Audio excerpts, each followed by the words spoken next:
Halo semuanya, kita bertemu kembali di mata kuliah kita, dan pada saat ini kita akan membahas tentang analisis laporan keuangan.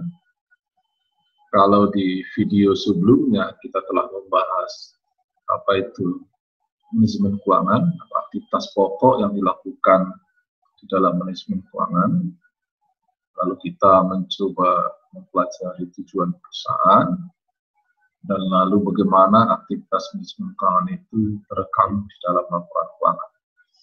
Nah, pertemuan kali ini kita akan membahas dan mempelajari lebih lanjut laporan keuangan dan mencoba menganalisis laporan keuangan tersebut. Pertanyaan utama yang harus kita ketahui sebelum kita bicara lebih lanjut analisis laporan keuangan adalah apa sebenarnya tujuan analisis laporan keuangan?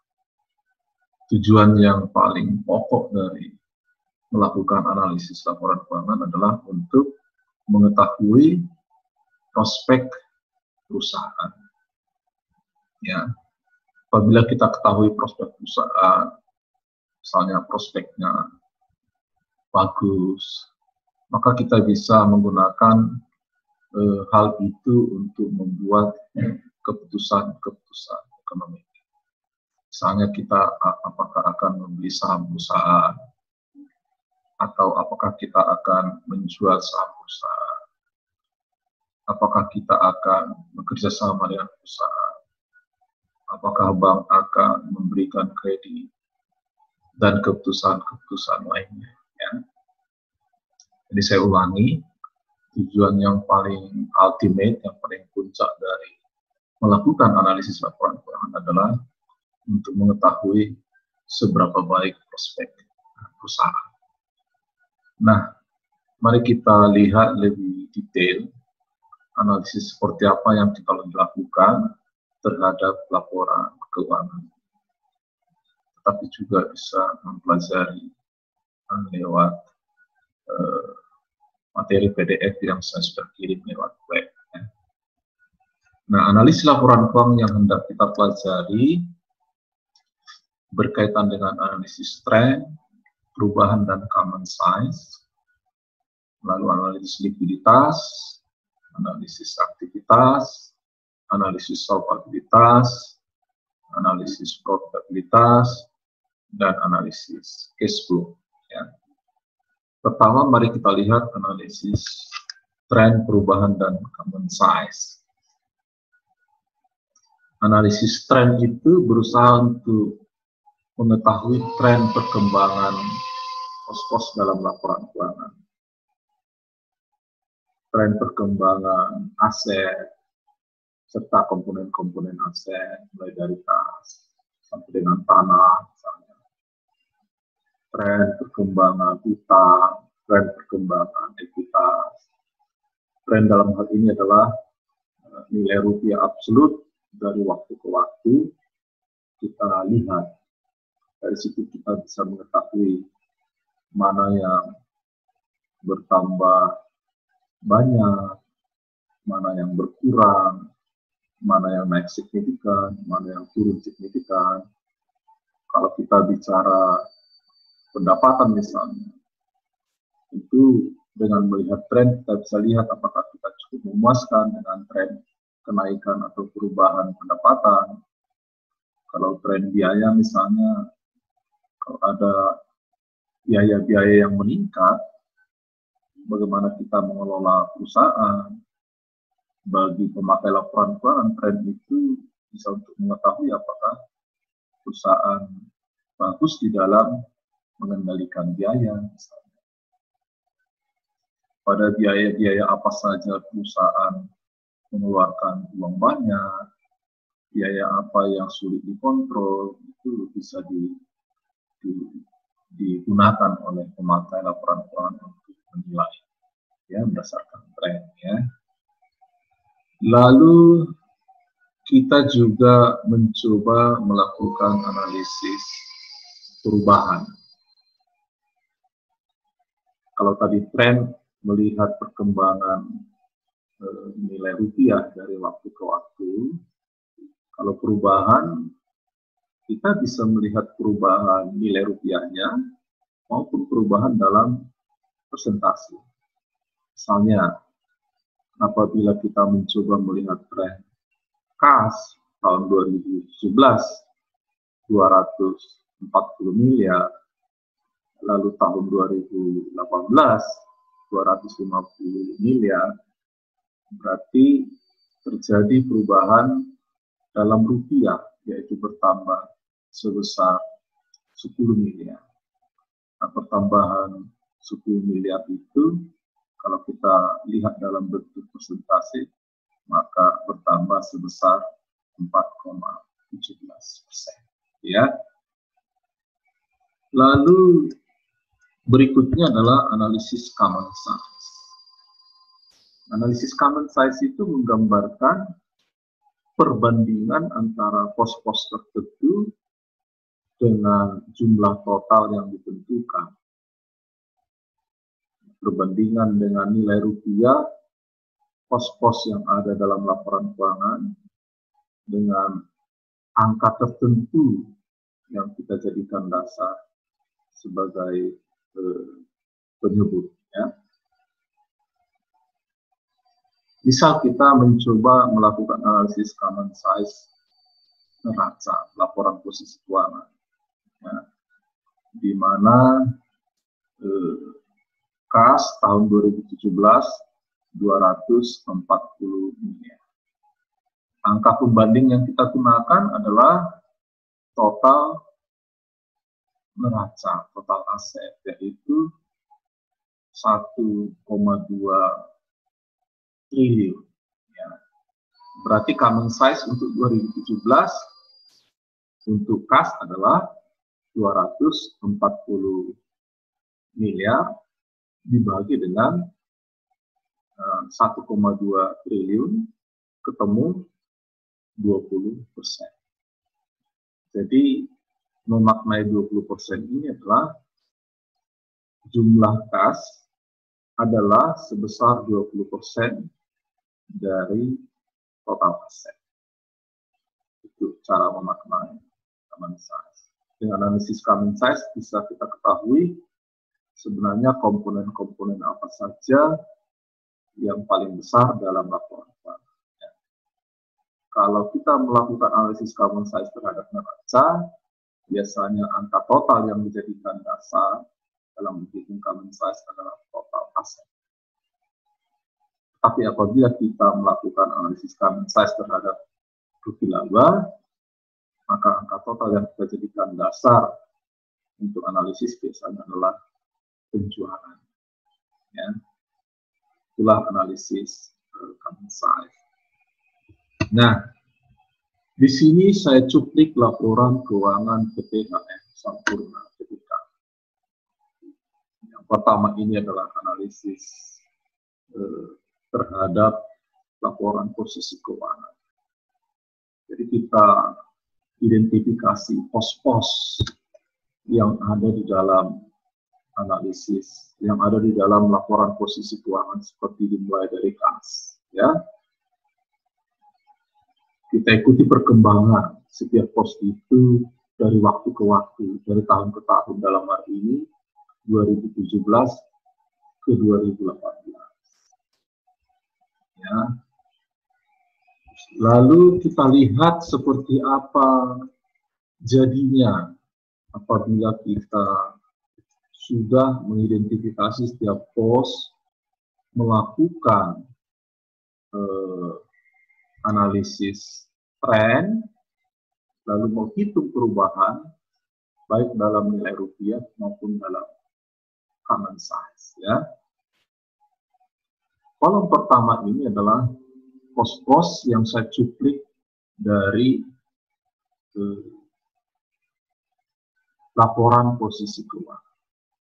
Mulai dari kas, piutang usaha, piutang lain, aset keuangan jangka pendek lainnya, persediaan, pajak dibayar di muka, dan seterusnya.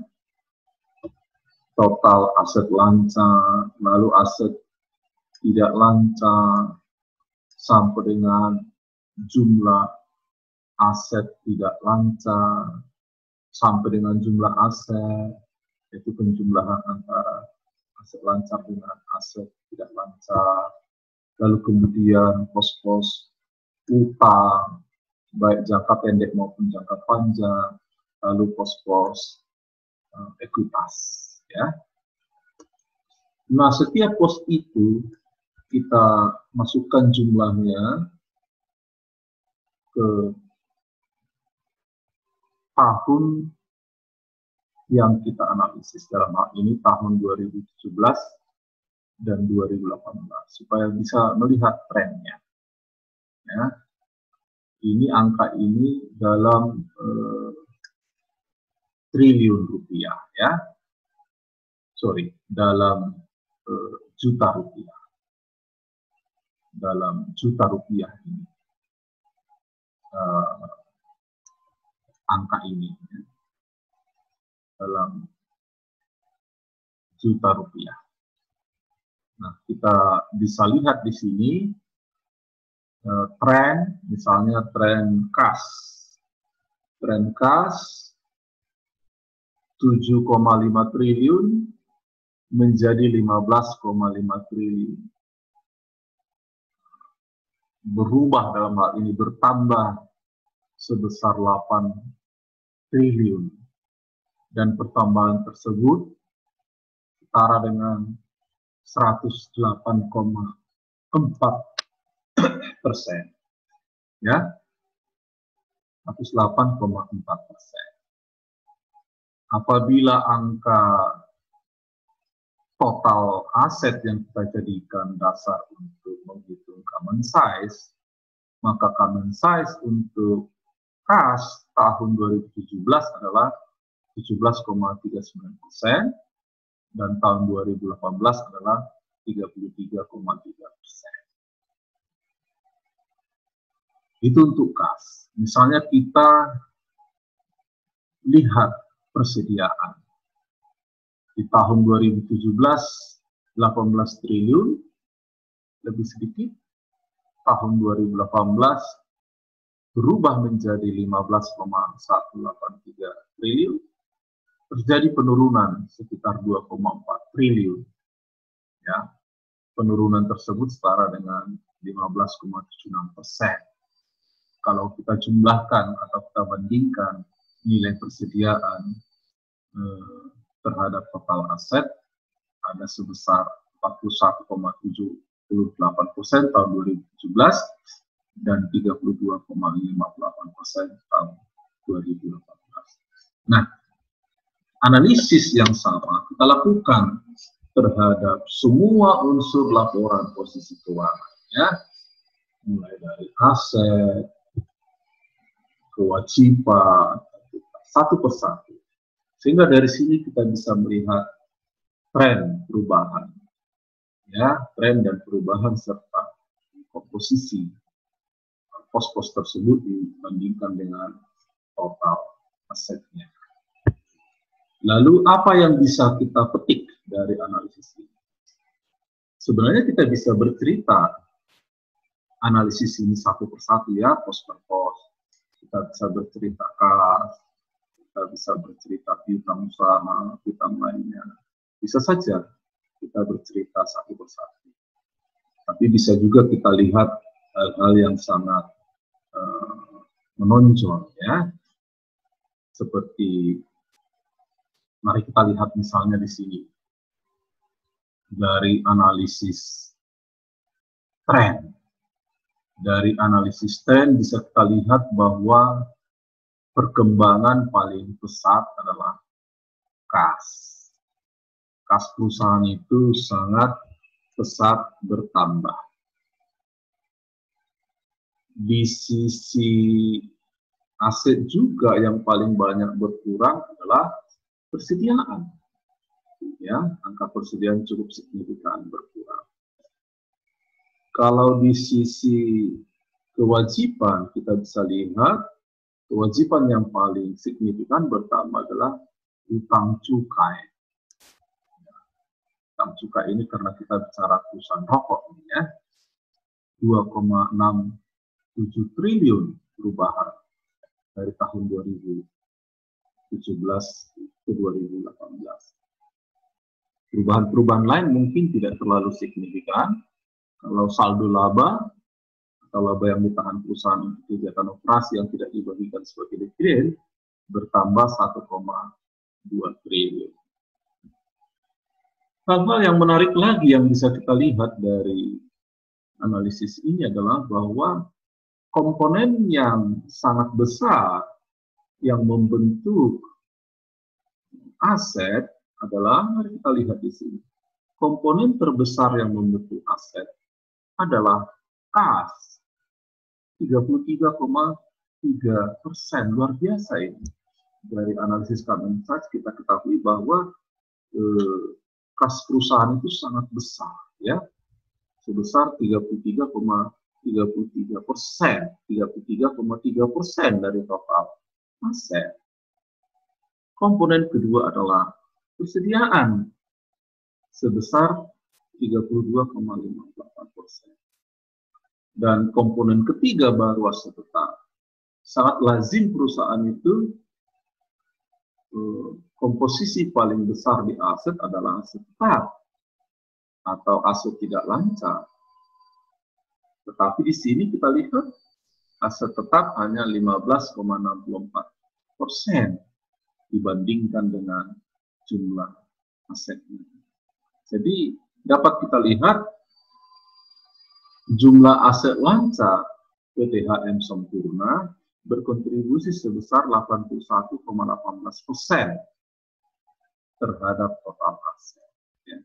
Jadi boleh dikata aset tidak lancar perusahaan ini tidak banyak dibandingkan dengan total aset lancar.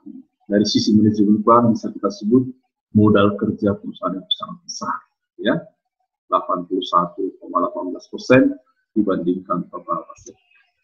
Ya.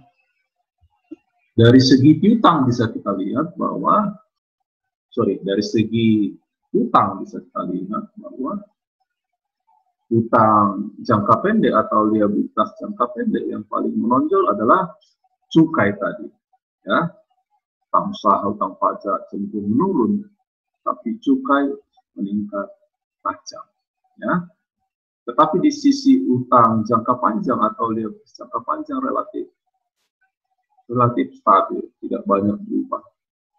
Penambahan adalah di utang jangka panjang imbalan kerja jangka panjang, dan ini imbalan kerja kepada pegawai perusahaan. Ya. Jadi kalau kita lihat tidak banyak perubahan di utang jangka panjang, bahkan utang jangka panjang perusahaan itu hanya sekitar 5,26% dari total aset. Jadi boleh dikatakan sangat sedikit utang jangka panjang perusahaan PT HM Sempurna. Ya. Saya kira itu hal-hal yang menarik, ya, yang bisa kita lihat dari analisis terhadap laporan posisi keuangan. Lalu mari kita lihat analisis yang sama terhadap laporan rugi laba. Ya. Ini saya cuplik laporan rugi laba. Kita bisa melihat pos-posnya mulai dari penjualan bersih, beban pokok penjualan, laba pokok, ya, sampai dengan laba tahun berjalan, ya, laba tahun berjalan. Setelah itu ada penghasilan komprehensif, lalu laba komprehensif. Ya. Tapi saya lihat pos-posnya, saya cuplik sampai dengan laba tahun berjalan. Saya tidak mensertakan komponen penghasilan komprehensif lain, karena itu komponen-komponen tersebut komponen yang terjadi di luar aktivitas bisnis normal perusahaan. Ya. Mari kita lihat di sini, terjadi peningkatan penjualan sebesar 7,6 triliun, ya, setara dengan 72%. Sementara beban pokok meningkat 8,51%. Ini cukup menarik ya. Penjualan meningkat 7,72%, sementara beban pokok meningkat 8,51%. Artinya biaya kita untuk memproduksi barang bertambah lebih besar daripada penjualan kita. Ya. Tapi dari sini kita sedikit harus melakukan kontrol terhadap biaya atau beban yang dikeluarkan untuk memproduksi barang. Ya. Laba kotor kita meningkat 1,2 triliun atau setara dengan 5,26%. Peningkatan laba kotor lebih rendah daripada peningkatan penjualan. Artinya tidak sebanding. Penjualan meningkat lebih banyak dibandingkan laba kotor yang dihasilkan oleh penjualan tersebut. Ya, itu. Tapi hal itu juga disebabkan karena apa tadi? Karena beban pokok penjualan juga meningkat lebih banyak daripada peningkatan penjualan itu sendiri. Maka tidak heran peningkatan laba kotor lebih sedikit dibanding peningkatan penjualan. Kalau kita lihat di sini tren dan perubahan, komponen dari segi persentase biaya-biaya operasi yang paling besar berubah adalah beban lain-lain. Beban lain-lain ini memang tidak diidentifikasi dengan detail ya. Tapi dari segi nilai rupiah, perubahan terbesar sebenarnya adalah beban umum dan administrasi. Bertambah sekitar 465,9 miliar ya. Nah, pertambahannya gitu. Nah, di sini kita lihat bahwa komponen terbesar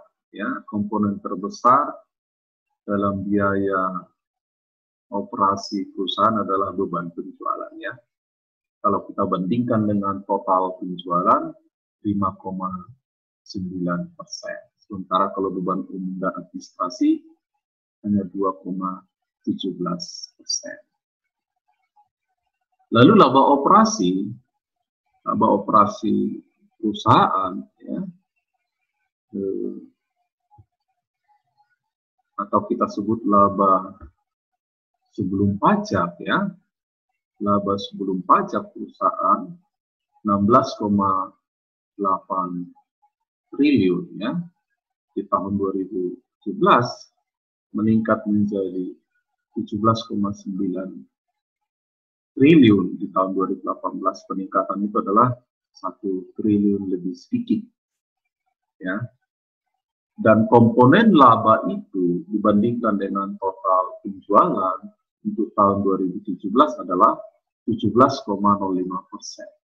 Jadi 17,05% laba sebelum pajak dibandingkan penjualan.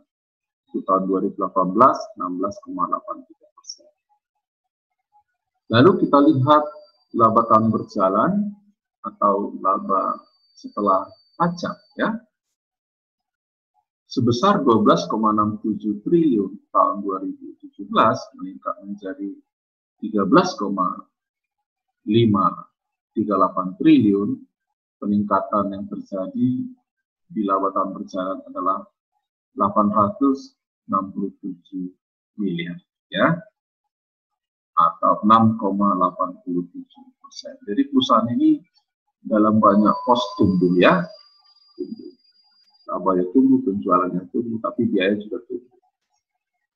Ya, dan komponen laba tahun berjalan dibandingkan dengan total penjualan adalah 12,79% di tahun 2011 dan 12,68% itu tahun 2018. Di sini ada sebagian uraian-uraian tentang analisis laporan studi laba yang saya lakukan. Anda bisa membaca sendiri ya. Lalu berikutnya ini adalah laporan arus kas, operasi, investasi, pendanaan perusahaan. Pada dasarnya laporan arus kas itu berisi arus kas dari kegiatan operasi perusahaan, arus kas dari kegiatan investasi, arus kas dari kegiatan pendanaan, arus kas awal periode, lalu arus kas akhir periode. Nah, kita juga melakukan analisis tren perubahan terhadap arus kas. Namun kita tidak melakukan analisis common size terhadap arus kas karena tidak lazim analisis common size terhadap arus kas ya. Kita bisa lihat di sini arus kas operasi perusahaan cukup menggembirakan, meningkat dari 109 triliun menjadi 118 triliun, meningkat 9 triliun atau 8,25%. Jadi kemampuan perusahaan untuk menghasilkan kas operasi itu meningkat cukup bagus. Ya. Lalu di sisi penerimaan ya, tapi di sisi pengeluaran meningkat juga arus kas operasi perusahaan dari 93 triliun menjadi 97 atau bahkan 98 triliun, meningkat 4,1 triliun. Nah, arus kas bersih dari kegiatan operasi positif ya, di mana pada tahun 2017 15,3 triliun, pada tahun 2018 20,1 triliun dan meningkat sebesar 4,8 triliun, atau setara dengan 31,33%. Ini cukup berita yang menggembirakan karena perusahaan mampu menghasilkan arus kas operasi yang meningkat ya 4,8 triliun sehingga jumlahnya tahun 2018 adalah 20 triliun lebih. Lalu kita lihat arus kas untuk investasi. Arus kas untuk kegiatan investasi, ada penerimaan, lalu ada juga pengeluaran. Jumlahnya relatif kecil ya, arus kas operasi di tahun 2017 ke tahun 2018 ada penurunan ya, penurunan baik di sisi penerimaan kas investasi maupun pengeluaran kas investasi ya. Kalau kita lihat di total arus kas dari investasi, sebelumnya negatif itu artinya lebih banyak pengeluaran investasi daripada penerimaan investasi, ya. Dan tahun 2018 positif, ya. Gitu. Lalu arus kas pendanaan, kita bisa melihat di sini penerimaan kas dari pendanaan tidak ada, perusahaan tidak memperoleh dana baru ya, entah dari utang, entah dari emisi saham, baik 2017 maupun 2018. Tapi pengeluaran kas pendanaan relatif kecil, kecuali untuk dividen. Jadi perusahaan ini cukup menggembirakan bagi pemegang saham, karena membagikan dividen cukup besar dan relatif stabil, 12,5 triliun tahun 2017 dan 12,48 triliun tahun 2018 ya. Dan pada akhirnya arus kas bersih yang berubah atau dalam hal ini naik ya, pada tahun 2017 2,4 triliun dan tahun 2018 8 triliun. Apabila kita tambah dengan arus kas awal periode, akhirnya ketemu arus kas akhir periode, yaitu 7,5 triliun tahun 2017 dan 15,5 triliun tahun 2018. Itulah bagian awal analisis laporan keuangan, yaitu kita coba melihat trennya perkembangan nilai absolut rupiah dari setiap pos yang ada di laporan keuangan. Kita juga bisa melihat perubahan nilai rupiahnya, kita bisa melihat perubahan dalam persentasi, dan kita bisa melihat common size, yaitu besaran-besaran komponen-komponen pos-pos tersebut dibandingkan dengan jumlah nilai total tertentu. Ya. Lalu berikutnya adalah kita mencoba mengkaji analisis laporan keuangan dari segi rasio. Ya. Ada beberapa rasio yang akan kita kaji di sini. Tapi yang pertama adalah rasio likuiditas. Mari kita lihat kembali. Oke, ini adalah analisis likuiditas. Pada dasarnya apa itu analisis likuiditas? Analisis untuk mengetahui sejauh mana kemampuan perusahaan untuk memenuhi kewajiban jangka pendek. Ya, apabila likuiditasnya tinggi, berarti perusahaan mampu membayar kewajiban jangka pendek apabila ada yang segera jatuh tempo. Tapi apabila likuiditasnya rendah, berarti kemampuan perusahaan untuk memenuhi kewajiban jangka pendek yang segera jatuh tempo dianggap kurang memuaskan. Pada dasarnya, analisis likuiditas itu bisa kita lihat dari 3 rasio yang paling lazim digunakan. Pertama adalah current ratio, ya, rasio lancar, ya, yaitu perbandingan antara aset lancar dengan kewajiban atau liabilitas jangka pendek. Yang kedua adalah quick ratio, rasio cepat, ya. Rasio cepat kita bisa melihat komponen aset lancar yang dianggap cepat berputar menjadi kas. Ada 3 komponen yang lazim dianggap cepat berputar menjadi kas, yaitu kas itu sendiri, surat berharga, dan piutang. Karena itu dalam perhitungan quick ratio kita lakukan perbandingan antara penjumlahan kas, surat berharga, dan piutang dibagi dengan liabilitas jangka pendek. Lalu cash ratio atau rasio kas, yaitu perbandingan antara kas yang dimiliki perusahaan, ya, kas dibandingkan dengan kewajiban jangka pendek. Ini menunjukkan seandainya kewajiban jangka pendek itu dibayar pakai kas yang ada sekarang, sejauh mana kemampuan perusahaan, cukupkah kasnya? Kalau kita bisa melihat dari analisis current ratio, cukup nggak aset lancar untuk menutupi kewajiban jangka pendek? Kalau quick ratio, cukup nggak pos-pos dalam aset lancar yang cepat berputar menjadi kas untuk memenuhi kewajiban jangka pendek? Kalau cash ratio, apakah cukup kasnya untuk membayar kewajiban jangka pendek yang segera jatuh tempo? Ya, mari kita lihat di sini hasil perhitungan rasio-rasio dalam analisis likuiditas untuk laporan keuangan PT HM Sampurna. Bisa kita lihat di sini, current ratio meningkat 5,27, menurun 5,27 menjadi angka 4,3. Quick ratio 1,71 menjadi 2,16, meningkat sedikit, ya.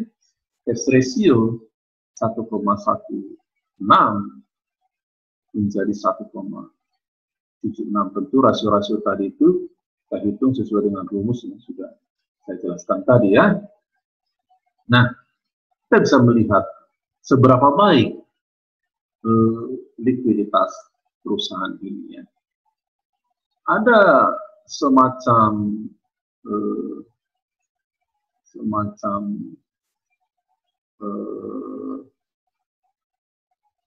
kesepakatan atau yang lazim disebut sebagai alat ukur yang tepat untuk menentukan seberapa besar sih rasio likuiditas ya. Umumnya orang berpandangan bahwa current ratio itu yang tepat adalah antara 1 sampai 2. Sementara current ratio perusahaan di sini adalah jauh di atas 2, 5,27, 4,3. Jelas 5,27 terlalu besar. Ya, 4,3 masih sangat besar, menurun ya. Artinya di sini apa? Perusahaan PTHM Sampurna Tbk ini sangat liquid sekali. Sangat liquid sekali. Bahkan mungkin terlalu liquid. Karena apabila terlalu liquid, berarti terlalu besar modal kerja perusahaan mengendap di aset lancar ya. Mungkin kalau terlalu besar modal kerja mengendap di aset lancar, bisa jadi likuiditas perusahaan seharusnya bisa ditingkatkan. Ya, itulah analisis likuiditas. Yang kedua, analisis aktivitas. Analisis aktivitas adalah analisis untuk mengetahui apakah perusahaan mampu mengelola aset dengan baik. Apakah asetnya banyak yang menganggur? Kalau itu misalnya kita lihat aset tetap, misalnya mesin, bangunan, peralatan. Kalau banyak menganggur, berarti tidak bagus mengelola aset. Kalau kita bicara piutang, apakah piutangnya tidak berputar dengan baik, artinya terjadi penjualan kredit, lalu dilunasinya lama, itu artinya tidak berputar dengan cepat. Itu juga dengan persediaan dihasilkan atau dibeli, tapi dijualnya lama, itu juga pengelolaan aset yang tidak tepat. Nah, ada 3 alat ukur rasio yang lazim digunakan dalam menentukan sejauh mana perusahaan bisa mengelola aset dengan baik. Pertama adalah receivable turnover, perputaran utang. Kedua, inventory turnover, perputaran persediaan. Ketiga adalah asset turnover, perputaran aset. Ya, prinsipnya karena perputaran, maka apabila perputarannya tinggi, maka itu baik. Piutang yang berputar tinggi itu artinya terjadi penjualan kredit lalu cepat dilunasi. Ya, makin tinggi perputarannya itu menunjukkan makin cepat dilunasi. Kalau perputaran persediaan yang tinggi itu artinya persediaannya cepat terjual. Makin tinggi perputaran persediaan artinya makin cepat terjual. Kalau perputaran aset yang tinggi artinya asetnya benar-benar digunakan secara efektif, efisien untuk menghasilkan penghasilan. Ya. Jadi tidak menganggur aset perusahaan itu. Mari kita lihat formula untuk menghitung rasio-rasio aktivitas tersebut. Rasio piutang, perputaran piutang, ya, dihitung dengan formula penjualan dibagi piutang usaha. Penjualan tentu ambil angkanya dari laporan rugi laba, piutang usaha ambil angkanya dari laporan posisi keuangan. Perputaran persediaan dihitung dengan beban pokok penjualan dibagi persediaan. Sebenarnya angka persediaan ini harusnya persediaan rata-rata ya. Piutang ini juga harusnya persediaan piutang rata-rata. Tapi untuk mempermudah kita anggap saja rata-rata sama dengan nilai persediaannya ya. Beban pokok penjualan angkanya kita ambil dari laporan rugi laba, persediaan kita ambil angkanya dari laporan posisi keuangan. Lalu aset turnover, ya, formulanya adalah penjualan dibagi total aset. Untuk penjualan kita dapatkan dari laporan rugi laba, total aset dari laporan posisi keuangan. Dan ini adalah hasil perhitungan yang kita lakukan, di mana perputaran piutang membaik. Tentu ini berita gembira ya. Perusahaan ini lebih bagus mengelola piutang, berputar dari 27,5 menjadi 30,43. Lebih cepat utangnya dilunasi. Persediaan juga berputar tambah baik, ya, berputar tambah baik. Aset secara keseluruhan agak stabil, ya, 2,3 berputar menjadi 2,29 stabil lah. Bisa disimpulkan kemampuan perusahaan mengelola asetnya cukup bagus, ya, dari waktu ke waktu. Data yang baru bisa kita lihat kan dari waktu ke waktu, ya, 2017, 2018. Seandainya ada data pembanding perusahaan lain, maka bisa kita lihat, ya, perbandingan antar perusahaan, apakah perusahaan ini lebih baik atau lebih buruk di dalam mengelola asetnya, gitu ya. Itulah analisis aktivitas, ya. Lalu analisis berikutnya adalah analisis solvabilitas. Analisis solvabilitas berusaha untuk mengetahui sejauh mana kemampuan perusahaan untuk memenuhi kewajiban jangka panjang.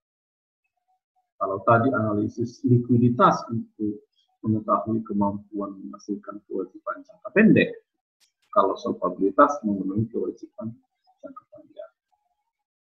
Jangka panjang bisa berasal dari modal sendiri atau dari modal asing.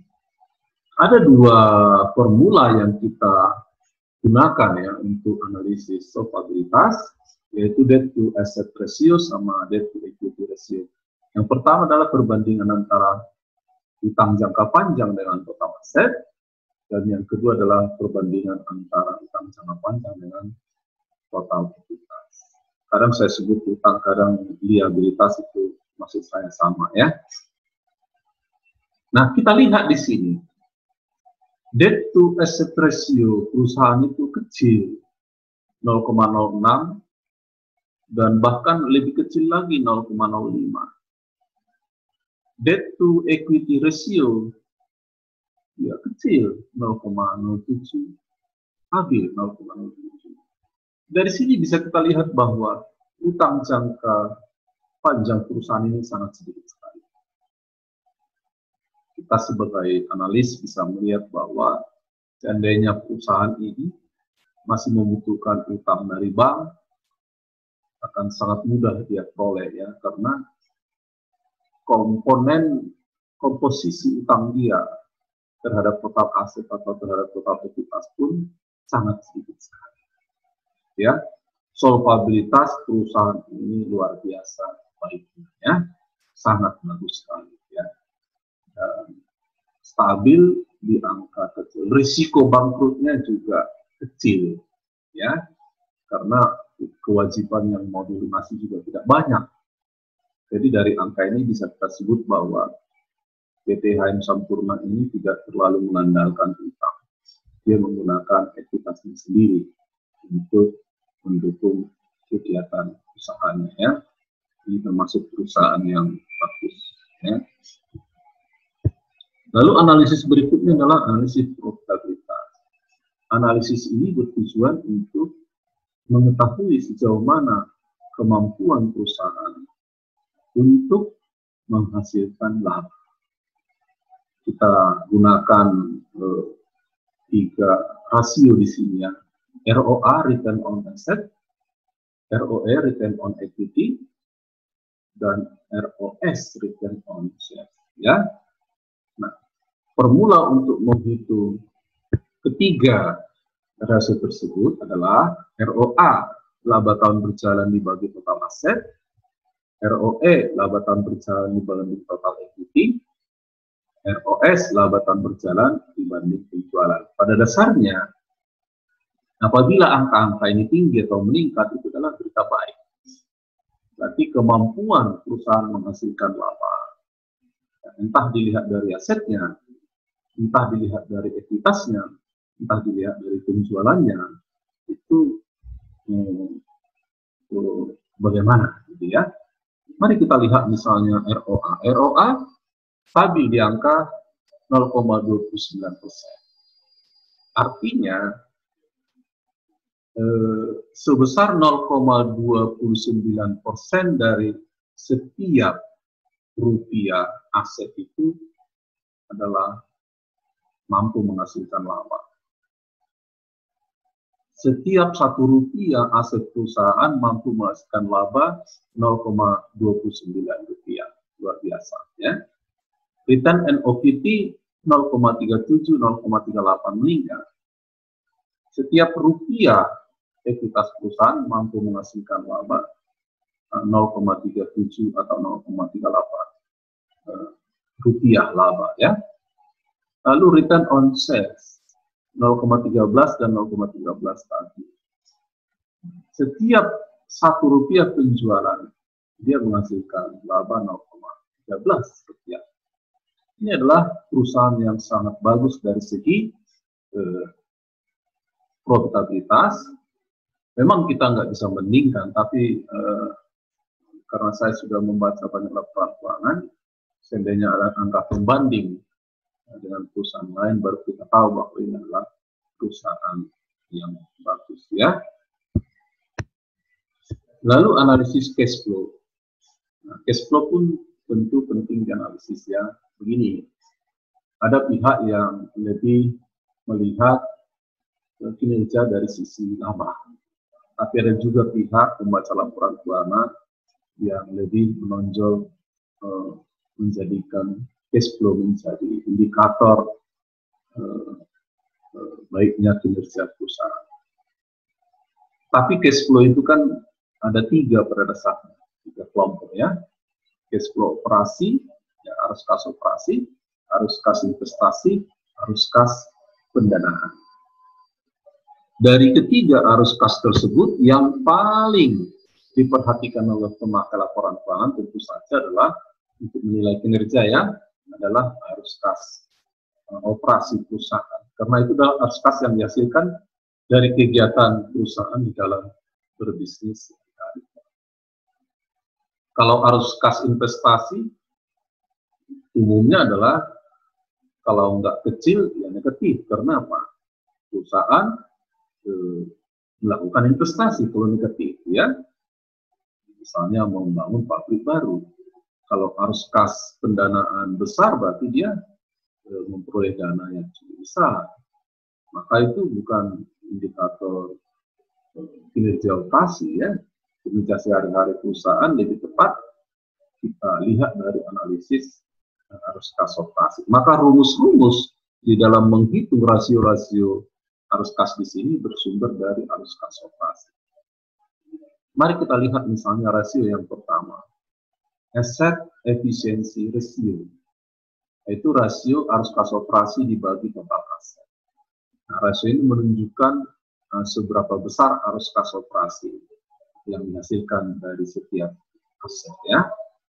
Lalu current liability coverage ratio, arus kas operasi dibanding kewajiban jangka pendek.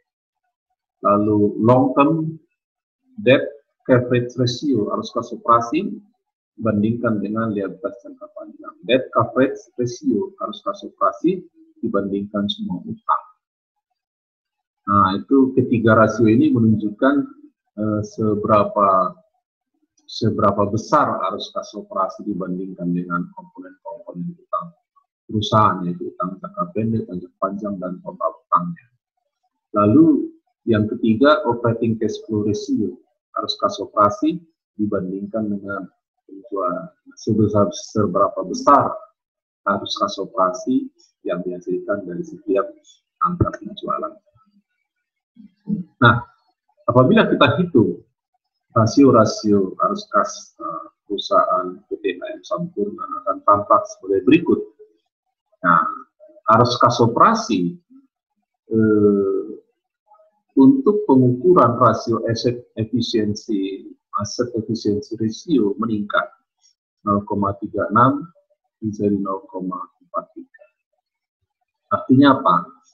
Dari setiap rupiah aset perusahaan mampu menghasilkan 0,34 atau 0,43 arus kas operasi. Ya. Lalu current liability menurun sedikit, long term debt coverage ratio meningkat tajam, debt coverage ratio juga meningkat. Artinya terjadi peningkatan kemampuan perusahaan untuk memenuhi utang dibandingkan arus kas operasi yang dimiliki, terutama peningkatan paling besar terhadap kemampuan perusahaan memenuhi kewajiban jangka panjang. Ya. Lalu yang terakhir, operating cash flow ratio juga meningkat dari 0,16 menjadi 0,19. Artinya kemampuan perusahaan menghasilkan kas dari penjualan meningkat, ya. Dari setiap rupiah penjualan dalamnya terdapat 0,16 atau 0,19 arus kas operasi. Ya. Saya kira itu analisis kita terhadap laporan keuangan PTHM Sampurna. Cuman memang analisis yang kita lakukan adalah sebatas pada analisis perbandingan antar waktu, ya, time series. Perusahaan yang sama, waktu yang berbeda, 2017 ke 2018. Kalau kita bisa simpulkan, ya, perusahaan memiliki likuiditas yang sangat baik, meningkat, kemampuan mengelola perusahaan, aset perusahaan bagus dan juga meningkat, kemampuan menghasilkan laba bagus juga dan meningkat, lalu solvabilitasnya sangat tinggi, artinya kemampuan perusahaan memenuhi kewajiban jangka pendek luar biasa besarnya, dan cash flow-nya juga sangat baik, ya. Tapi kita belum melakukan perbandingan dengan perusahaan lain, ya. Itu adalah perbandingan antar waktu. Apabila kita lakukan perbandingan antar perusahaan, kita akan lebih bagus melihat seperti apa posisi perusahaan tersebut. Apalagi kita bisa membandingkan dengan industri atau rata-rata apa yang terjadi dalam perusahaan sejenis, akan lebih mampu lagi kita melihat prospek sebuah perusahaan dari analisis laporan keuangan tersebut, ya. Lalu dari penjelasan saya tentang analisis laporan keuangan tersebut, Anda perlu melakukan analisis laporan keuangan secara berkelompok, ya. Analisis laporan keuangan secara berkelompok. Ya. Nah, ini sebenarnya di materi-materi sebelumnya sudah saya tampilkan ini, ya, tapi di sini kesempatan saya untuk menjelaskan apa maksudnya, ya.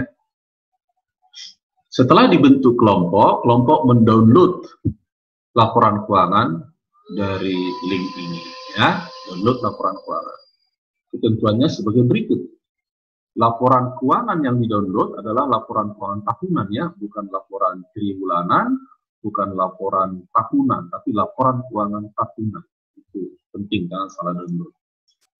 Downloadlah laporan keuangan sebanyak 5 perusahaan sejenis dalam industri yang sama.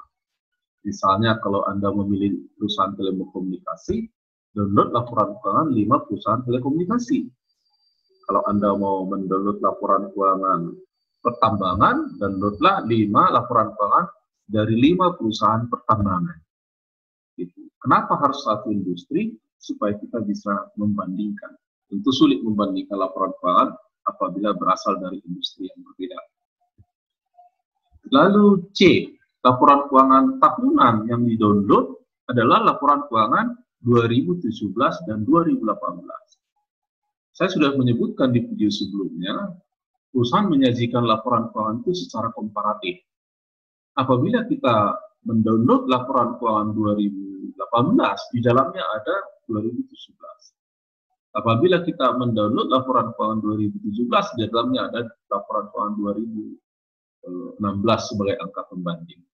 Sehingga kalau Anda mendownload laporan keuangan hanya 2 tahun, 2017 dan 2018, sebenarnya kita dapat angka untuk 3 tahun, yaitu 2016, 17, dan 18. Sehingga 3 tahun itulah yang kita akan analisis. Jadi Dari sini bisa simpulkan kita menganalisis laporan keuangan sebanyak 5 perusahaan di industri yang sama untuk 3 tahun secara berturut-turut, kira-kira gitu ya. Nah, Anda harus mempelajari laporan keuangan perusahaan tersebut. Tentu nggak usah dicetak ya laporan keuangannya ya. Laporan keuangan, laporan posisi keuangan, laporan rugi laba, laporan arus kas, itu yang mau kita jadikan bahan untuk analisis ya, untuk 5 perusahaan ya, dan untuk 3 tahun. Lalu Anda sudah belajar rasio-rasio ya, rasio-rasio, cara berhitung dan bagaimana memaknai. Tentu kalau kurang lengkap pelajari lebih lanjut dari berbagai sumber ya. Dari situ silakan analisis tren perubahan common size ya, baik terhadap posisi keuangan, rugi laba, arus kas, kecuali itu arus kas tidak perlu common size. Lalu lakukan analisis likuiditas, aktivitas, lalu solvabilitas, profitabilitas, analisis cash flow seperti yang tadi saya ceritakan ya. Lalu buatlah sub kesimpulan tentang hasil analisis tersebut. Artinya dari tren perubahan dan common size, gimana kesimpulan yang Anda bisa petik, baik antar waktu maupun antar perusahaan. Lalu analisis likuiditas, apa kesimpulan yang bisa Anda petik, baik antar waktu maupun antar perusahaan. Analisis aktivitas, apa yang bisa Anda simpulkan, baik antar waktu maupun antar perusahaan. Lalu buatlah kesimpulan umum, ya, kesimpulan umum di situ. Artinya secara keseluruhan, perusahaan mana yang lebih bagus dari antara 5 perusahaan yang Anda telah analisis, ya. Nah, hasilnya buat laporan, ya. Laporan dengan formatnya ada cover, ada pendahuluan, ada informasi yang berisi, pendahuluan itu berisi informasi singkat tentang setiap perusahaan, berarti 5 perusahaan ya. Analisis laporan keuangan setiap bagian, tadi bagian pertama tadi common size, tren dan perubahan gitu ya, bagian kedua likuiditas, bagian ketiga aktivitas dan seterusnya ya, baru ada kesimpulan umum. Secara teknis, nah ini format laporannya, silakan Anda baca sendiri mulai dari halaman cover, pendahuluan, analisis-analisis yang dilakukan ya, sub-sub analisisnya ya, format angka-angkanya juga ya, saya sebutkan di sini. Lalu analisis per bagian, lalu kesimpulan ya, kesimpulan umum ya. Saya kira itu cara untuk melakukan bahan ini. Juga selain di video ini juga saya kirim melalui web dalam bentuk PDF. Saya kira itulah saudara-saudara sekalian, video ini berisi analisis laporan keuangan. Semoga bermanfaat dan semoga berdasarkan informasi yang ada di video ini dan materi PDF-nya bisa membantu Anda untuk melakukan analisis laporan keuangan. Tetapi seandainya tidak cukup, silakan cari sumber-sumber lain.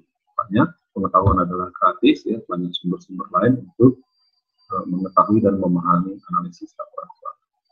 Saya kira begitu pertemuan kita pada hari ini. Terima kasih.